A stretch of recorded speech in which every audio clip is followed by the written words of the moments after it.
El Museo del Cambio Climático del MUCAF se compone de 6 salas museos y la primera está dedicada precisamente a la visita de Al Gore, cuando él en su discurso enuncia esta frase que para mí fue transformadora porque yo había sido abuelo nuevamente y al nieto le pusieron mi nombre y yo estaba muy preocupado por el destino que le espera a esa criaturita. Y este Al Gore dice al auditorio: los niños de hoy, que serán los adultos de mañana, tendrán todo el derecho de reclamarnos a los adultos de hoy, ancianos mañana, porque teniendo la información, los medios y los recursos para combatir el cambio climático, no lo hicimos, dejándoles a ellos encontrar, si al caso, salidas en condiciones desesperadas. Y yo me pregunto, ¿no son acaso ya las condiciones desesperadas? Pues con esta frase inició el proyecto del museo y se abre el Museo Comunitario del Cambio Climático en Florida Blanca. La segunda sala del museo es la sala del efecto invernadero. Es que es importantísimo que todos entendamos qué es el efecto invernadero y que gracias a él existe vida en la Tierra, pero como todo en la vida tiene que estar en un equilibrio. Todo en la naturaleza tiene pesos y contrapesos. Entonces, como además de museo de ciencias naturales orientado hacia el clima, en cambio climático, el MUCAF es un museo de arte moderno, inspirado en gran parte en la obra de Alexander Calder. Hemos aprovechado los móviles que lo hicieron famoso como el más grande escultor del siglo XX en los Estados Unidos, para dejar lo abstracto de sus modelos y volverlo concreto, aprovechando para demostrarle a la gente que el equilibrio es fundamental para que los móviles se mantengan, como los factores de la temperatura global. En este primero vemos los 18 factores que actúan para mantener dentro de cierto rango la temperatura de la superficie del planeta. Y lo que ha pasado en los últimos 150 años, desde que se empezó a utilizar en gran escala el petróleo y el carbón y el gas para obtener energía, es que hemos incrementado peligrosísimamente los niveles de CO2 por las emisiones, por la quema de los mismos. Entonces, si esto era un equilibrio que mantenía permanentemente la temperatura en un rango que permite la vida, cuando alteramos uno solo de ellos, como es emisiones de carbono, mire cómo se rompe todo el equilibrio, y eso es lo que se denomina calentamiento global antrópico, que está afectando el efecto invernadero, que es la conservación de la radiación que llega del sol por medio de las nubes y de algunos gases de la atmósfera, para que en las noches no bajen las temperaturas a 180 bajo cero y nos mantenga en una temperatura que haya permitido el desarrollo de la vida en la Tierra. Pero nosotros estamos rompiendo ese equilibrio y esa es la causa del problema. El cambio climático es como un tiburón que se metió en nuestra piscina. Puede que no nos coma del todo porque somos tan capaces de sobrevivir que puede que como especie no nos extingamos, pero sí estamos ocasionando la pérdida de 2000 especies por día, solo que como se pierden las más pequeñas no nos damos cuenta. Miren, en los últimos años, desde 1970 hasta acá, hemos perdido mayor número de especies de todas las que se perdieron en la mega extinción de los dinosaurios cuando el asteroide chocó contra la Tierra. Y en el resto del museo de esta sala, con más móviles, encontramos este que nos demuestra que el cambio climático no es una hipótesis, no es algo que puede pasar, no es algo que va a llegar, es algo que ya está acá, que estamos viendo todos los días y que la ciencia nos permite demostrarlo en contra de los negacionistas, especialmente quienes hacen lobby porque les conviene que las cosas sigan como están, pero no piensan en la mayoría y sobre todo en los animales y en las plantas, en los plancton, en los corales y en los anfibios que están desapareciendo. Tenemos que el cambio climático ya es real y lo vemos por la elevación del nivel del mar, que va a provocar, después del punto crítico, no retorno al cambio climático, que es cuando a final del verano boreal desaparezca hasta el último rasgo de casquete de hielo en el océano Ártico, que toda esa agua que está congelada ya aumente el nivel del mar y se altere toda la estructura de alcantarillado, de acueducto y de vías de las ciudades que están a nivel del mar. Sabemos que el 70% de la humanidad vive en ciudades a nivel del mar. Los cambios en la precipitación. Ya los campesinos no saben cuándo sembrar, porque ya no es temporada de lluvias como tal. Se alternan grandes inundaciones con enormes sequías, incendios.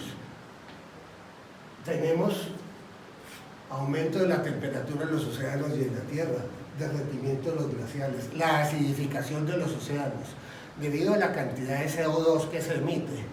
Ese CO2 es absorbido por la superficie del océano y para neutralizarlo lo convierte en ácido carbónico, H2CO4, que baja el pH del mar y acaba con los corales y con muchas especies.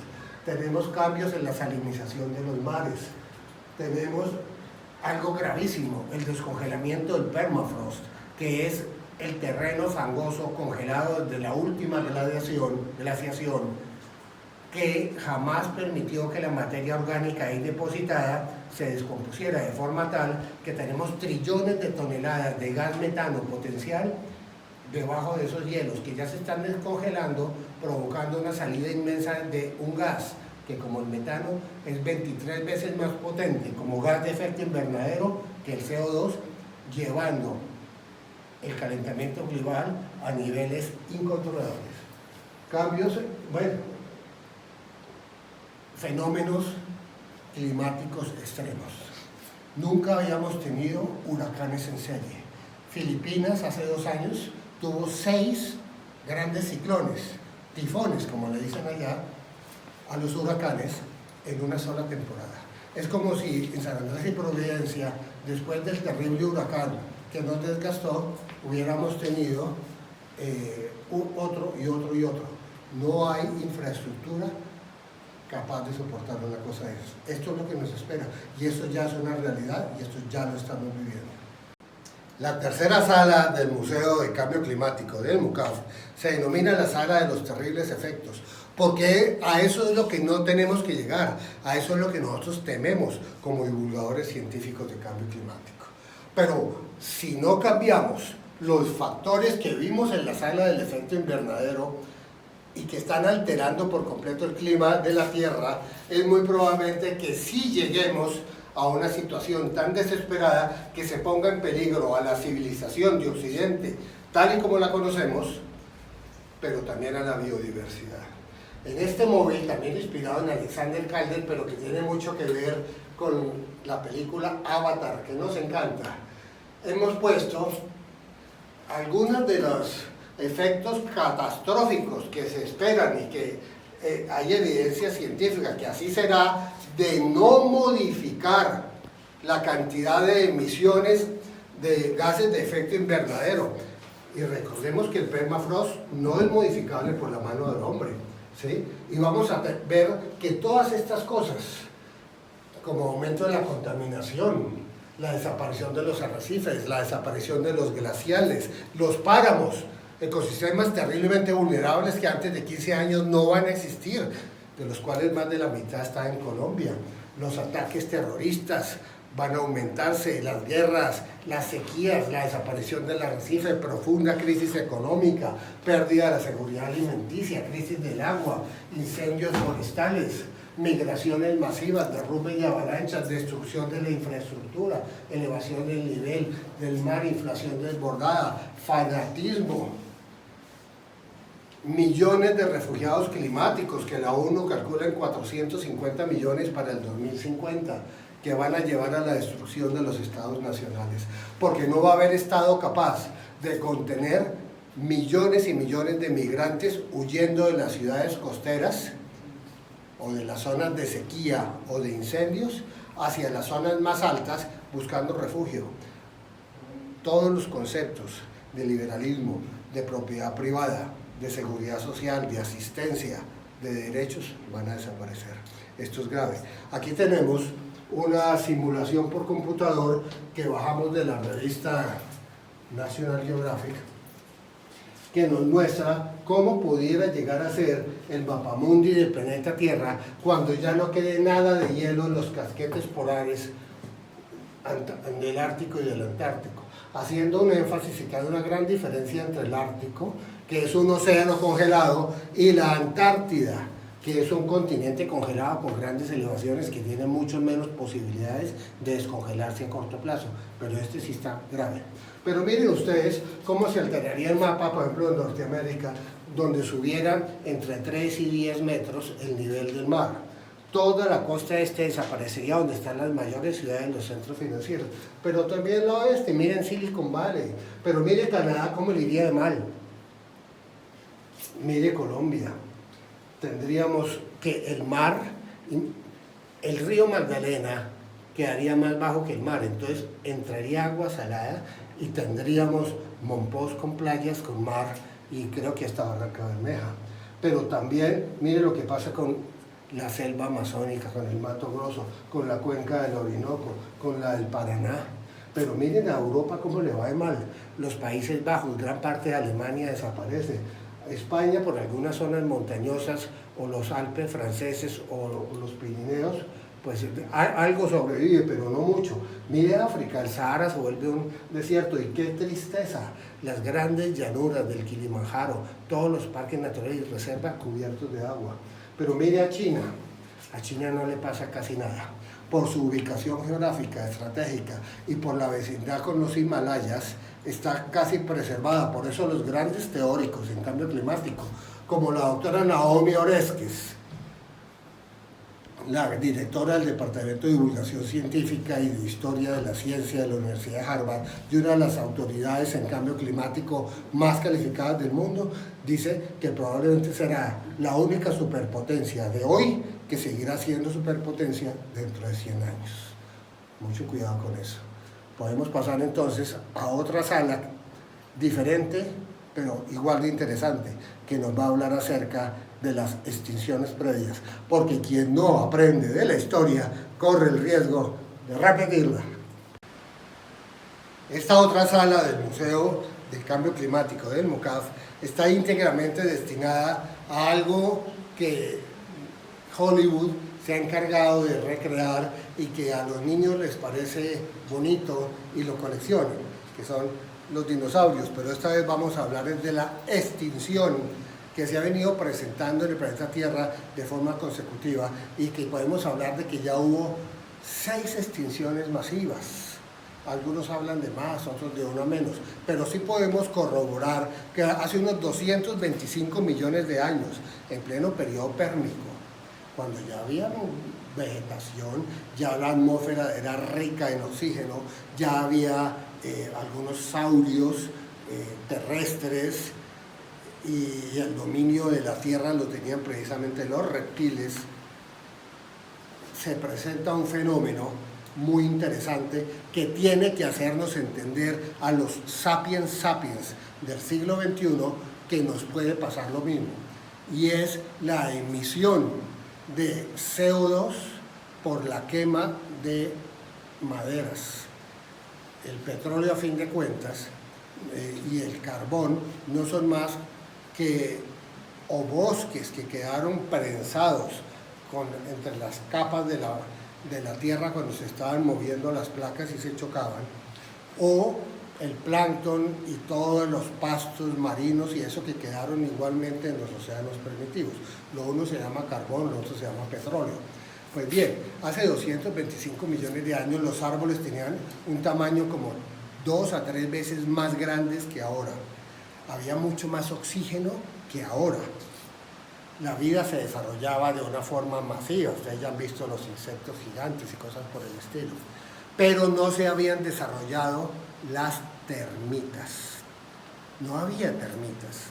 Entonces significa que cuando un árbol que es 3 veces más grande que el de ahora se caía de viejo, podían pasar 500 o 1000 años del palo en el piso, como han durado los palos donde se sostiene Venecia, porque no hay quien los descomponga, quien se los coma. Y eso hacía que la capa vegetal pudiera llegar a tener hasta 1,5 kilómetros de ancho, como es el espesor del permafrost en algunas partes de Alaska o de Siberia. Pues bien, lo que no se pensó es que ahí había una bomba de tiempo, y cuando lo que hoy es Siberia, que no está donde hoy es Siberia, porque en esa época los continentes pues tenían unas formas diferentes, pero hacía parte de ese macizo geográfico, unos volcanes empiezan a hacer erupción. Y es una cadena montañosa, no es una sola, son varios en línea. La lava vuela, genera gran cantidad de gases a la atmósfera, pero esa lava incendia la madera que estaba debajo. Y el incendio se calcula que duró 250 a 300 años. Fue tal la cantidad de humo producida que se provocó un cambio climático con elevación de la temperatura de hasta 10 grados y atmósferas irrespirables. Y en esa época el 90% de toda la vida que existía se extinguió. La única diferencia es que al volcán del Pérmico ahora lo llamamos Progreso y estamos quemando la madera convertida en carbón o en petróleo cuando es de los mares con la misma avidez con que lo hizo el incendio del Pérmico. Luego hubo un periodo de calma en que casi que la vida tuvo que volver a inventarse y viene otro auge porque no había pues mucha competencia y aparecen los dinosaurios, seres que no son reptiles porque eran de sangre caliente, mucho más adaptados, algunos muy inteligentes, algunos ya con organizaciones sociales y técnicas de cacería en grupo. Si no se hubieran extinguido, ya sabemos de dónde descenderíamos nosotros, ¿no, abuelita Velociraptor? Pues bien, ellos estaban muy contentos, duraron 160 años en la Tierra sin provocar daños ambientales, así fueran unos perversos con todos los demás, pero entre ellos se la pasaban bien y había un equilibrio. Acuérdese de los móviles de Alexander Calder, en la naturaleza todo funciona si se mantienen los equilibrios, pero vino algo que venía del más allá, un asteroide del tamaño del monte Everest, de unos 15 kilómetros de diámetro, choca violentamente y en un ángulo imposible de predecir contra la Tierra en lo que hoy corresponde al Golfo de México, en Yucatán. Y la explosión genera, pues además de todos los detritos que mandó y los tsunamis y los terremotos y todo lo demás, un gran cambio climático por el polvo que queda en la atmósfera. Eso hizo que se extinguiera el 86% de toda la vida y que cualquier ser vivo de tamaño superior a un perro pequeño no hubiera aguantado. Y sacó de circulación a los dinosaurios, que eran los amos y señores, pero que lograron serlo por 160 millones de años. Y luego ya viene lo que nosotros conocemos. Han habido otras extinciones, incluso anterior al Pérmico, pero no tan masivas, pero hablemos de estas dos, porque tuvieron en común un cambio climático por alteración de la atmósfera, por emisión de gases y de partículas que provocaron serias alteraciones en la vida, extinguiendo todo lo que comiera bastante, porque se extinguieron las plantas, se extinguieron los herbívoros, se extinguieron los carnívoros. ¿Quiénes sobrevivieron? Los que vivían bajo la tierra, los topos, los que vivían en las cavernas, los que estaban, los parias. Y de esos parias descendemos nosotros, por la línea de los primates superiores, con un ancestro común que dio origen, por un lado, a los homínidos, por otro lado, a los primates superiores, donde están nuestros primos hermanos, el chimpancé, el gorila y otra línea que sacó los orangutanes. Y por el lado de los homínidos, al menos 6 tipos de homínidos. Ha habido por lo menos 6, porque tenemos evidencia fósil y datos genéticos de ellos, pero puede haber más. Y el último que se extinguió fue hace cerca de 30.000 años, o sea, hasta hace poquito compartíamos el planeta como lo hacen los caballos con los burros, con las cebras, con otras especies homínidas. En este caso estoy hablando de los neandertales, porque nosotros venimos a ser los cromañones, ¿sí? No sé si nosotros mismos los extinguimos, todo apunta que sí, porque donde íbamos llegando, los Homo sapiens sapiens, primero extinguíamos la megafauna, todo lo que era grande nos lo comíamos, porque aprendimos a cazar en grupo, a tener lenguaje abstracto, a hacer relatos de ficción como religiones o estados que todos nos creíamos y a colaborar en grandes números incluso de individuos que no se conocen entre sí. Esa fue nuestra ventaja, porque desde el punto de vista de fortaleza física, un neandertal nos volvía papilla, pero ellos no se asociaban con gente que no conocían, entonces sus grupos no pasaban de 150 a 200. Pues bien, eso es para explicarle que si unas especies que duraron 160 años, que eran superpoderosas, que fueron extinguidas a las malas, no tuvieron culpa en eso, no dañaron el planeta en 160 años. Aparecemos nosotros entre 200.000 y 150.000 años, es que ni siquiera 1.000.000, miles de años no más. Nos quedamos en África unos 300.000 años más que los otros hermanos que salieron antes. Eso nos permitió de pronto evolucionar un poquito más el cerebro. Cuando salimos arrasamos con todo. La civilización con registros no tiene ni 7.000 años. La agricultura no tiene ni 10.000 años. Hasta entonces éramos cazadores recolectores. Y en tan poquito tiempo estamos provocando una mega extinción tan grande como la de los dinosaurios. Y de eso les voy a hablar en la siguiente sala, que es la sala de la extinción actual. Cuando yo estaba terminando el colegio, se puso de moda una canción de Roberto Carlos con respecto a la caza indiscriminada de las ballenas, que decía, ¿cómo puede tu conciencia? A mí esa canción me tocaba porque siempre he tenido una gran afinidad por los animales. Y les pregunto ahorita, Sapiens del siglo XXI, ¿cómo puede su conciencia permanecer impávidos, vivir preocupados por la última serie de Netflix, cuando estamos perdiendo entre 2 y 5.000 especies vivas por día? Cuando estamos viviendo lo que ya los científicos vislumbran como la 7ª o 6ª extinción masiva de especies sobre la faz de la Tierra, en nuestras narices, y no pasa nada. Les estoy hablando de la mega extinción de los anfibios del Nuevo Mundo. Mire, desde el año 1970 para acá, muchos expedicionarios que les gustaba el camping empezaron a notar que cuando iban a sus santuarios de camping en las zonas montañosas, en la parte sur de Estados Unidos y en gran parte de Centroamérica, ya no se oía el croar de las ranas. Algo parecido con el canto de las cigarras en mi ciudad, Bucaramanga, donde a las 5 de la tarde estallaba en sonido, y ahora eso ya no existe. Eso llegó a oídos de los científicos, que empezaron a ir a las charcas donde vivían las ranas y encontraron que la población sí estaba muy disminuida y que los individuos que sobrevivían ya no huían ante la presencia del ser humano y sus movimientos eran lentos y sin saltos. Tomaron algunas muestras y se dieron cuenta que la piel de estos animales se había engrosado de una forma tal que era como una armadilla, convirtiéndolos de ranas saltarinas en tortugas ninja, pero no tan ninja porque no se quitaban. Cuando fueron a investigar se dieron cuenta que había una hipertrofia de las capas de la piel y que entre ellas había un parásito externo, que era un hongo. Cuando lo cultivaron se dieron cuenta que era un hongo de la familia de los hongos Pitheus, que parasita a especies africanas, pero que no se conocía en América.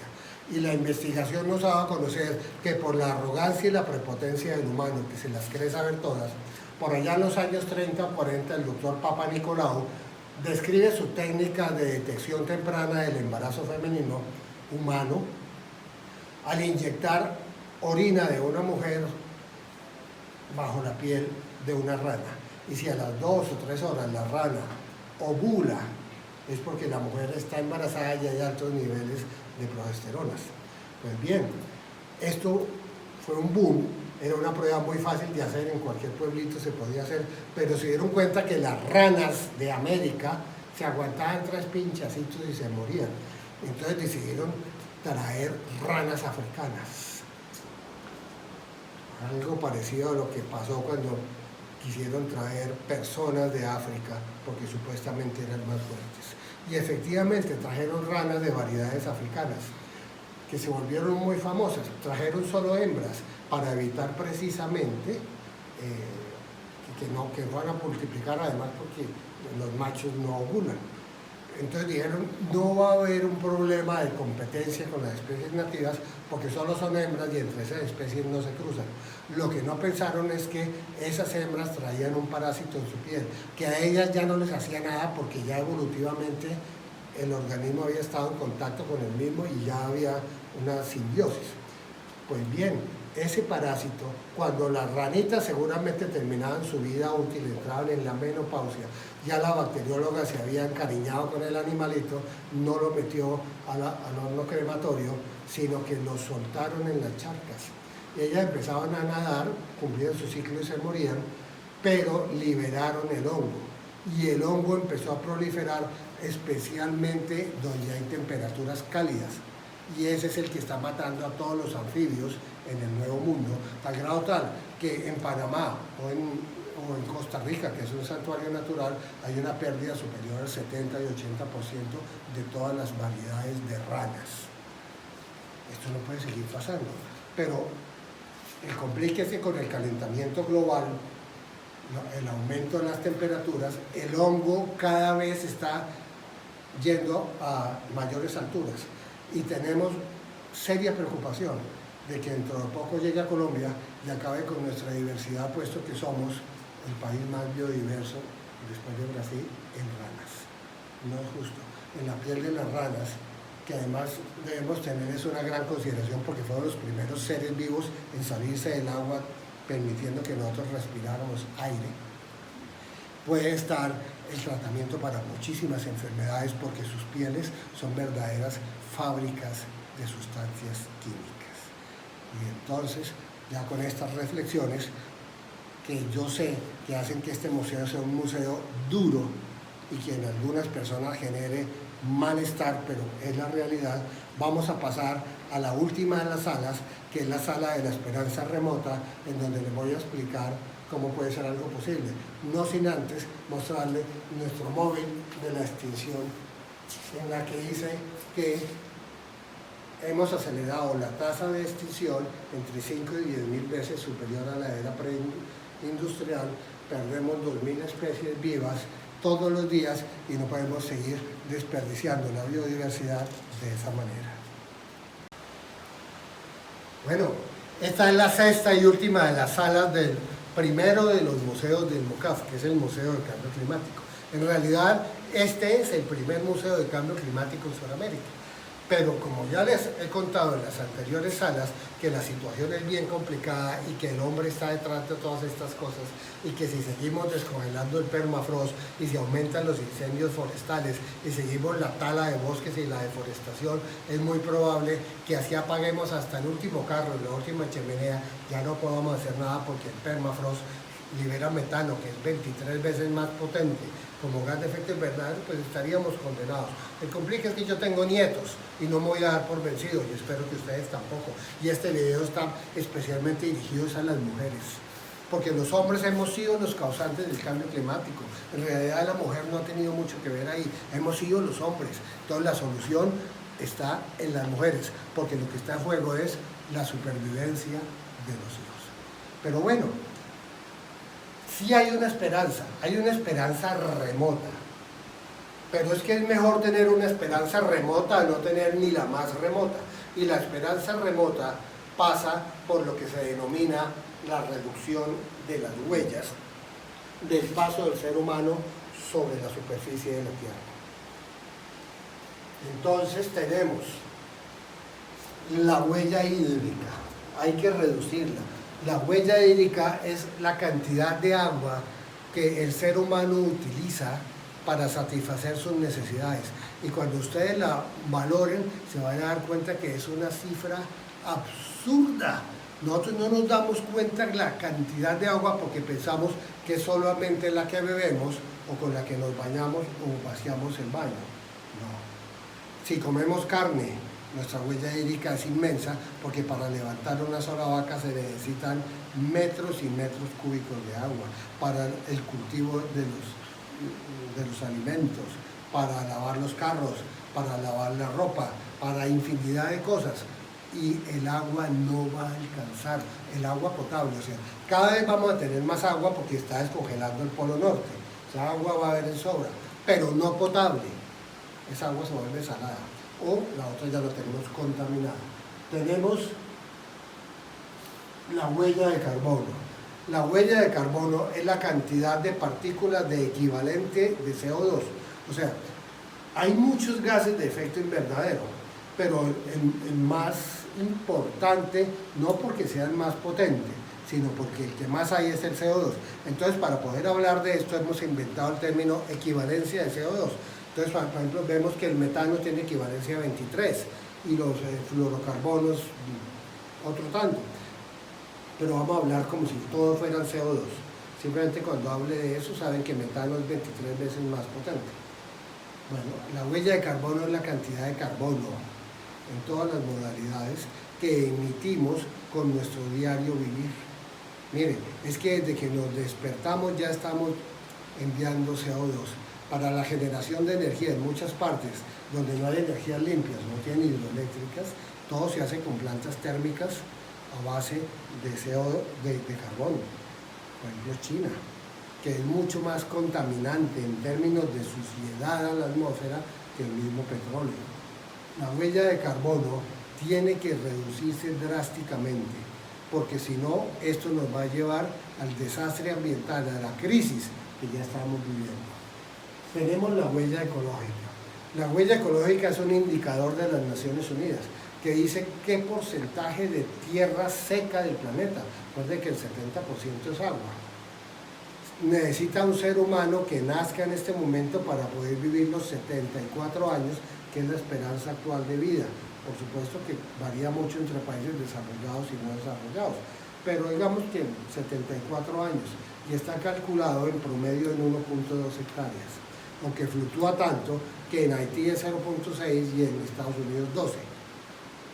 Pero pasa y sucede que si a este indicador de huella nosotros le aplicamos la demografía y nos damos cuenta que estamos duplicando la población de la Tierra con una velocidad impresionante y que para el año 2045 probablemente estaremos llegando a 9.000 o 10.000 millones de habitantes, multipliquen 1.2 hectáreas por 10.000 millones. Eso daría 12.000 millones de hectáreas de tierra seca donde se pueda vivir. Y resulta que la Tierra solo tiene 4.000. ¿Dónde está el resto?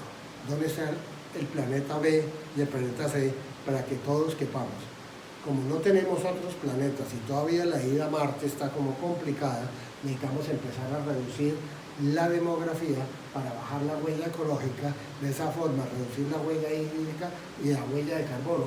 Y vamos a empezar por la descarbonización de nuestros estilos de vida, la descarbonización de la economía y la descarbonización de la generación de energía, porque ahí es donde está el problema. Entonces, acuérdense esto, sí puede haber una esperanza remota de salvarnos y de que nuestros hijos, nietos y demás descendientes tengan la posibilidad de vivir y que no sea mi generación la última que pudo vivir en la Tierra como quiso y a los demás les toque vivir como puedan, que es diferente. Y tenemos que reducir las huellas, la demografía y lograr la descarbonización. De esa forma, la esperanza remota pasará por la economía circular y el desarrollo sostenible y nos hará recordar a nuestro amigo E.T., que todos quisimos en algún momento hace unos años, pero que nadie recuerda por qué fue que E.T. llegó a la Tierra. ¿Quién de ustedes sabe por qué razón llegó E.T. a la Tierra? Miren los capítulos iniciales. E.T. llegó a la Tierra porque su planeta se calentó. Entonces, sí hay una esperanza remota, pero es mejor tener una esperanza remota a no tener ni la más remota. Entonces, creo que a estas alturas ya estamos en capacidad de discriminar, diferenciar, al menos en materia ambiental, la diferencia entre la ignorancia y la estupidez. Ignorancia, como dice este cartel, es comportarnos y obrar como estúpidos por ausencia de datos. Pero la estupidez es seguir obrando como ignorantes teniendo esos datos. Y como a nadie le gusta que le digan estúpido ni ignorante, y ustedes ya tienen los datos, pues entonces, por favor, a vivir en consecuencia, a obrar acorde y a desarrollar los valores humanos ambientalmente sostenibles. Este es una presentación rápida del Museo Comunitario del Cambio Climático en el MUCAF en Florida Blanca, Sonora.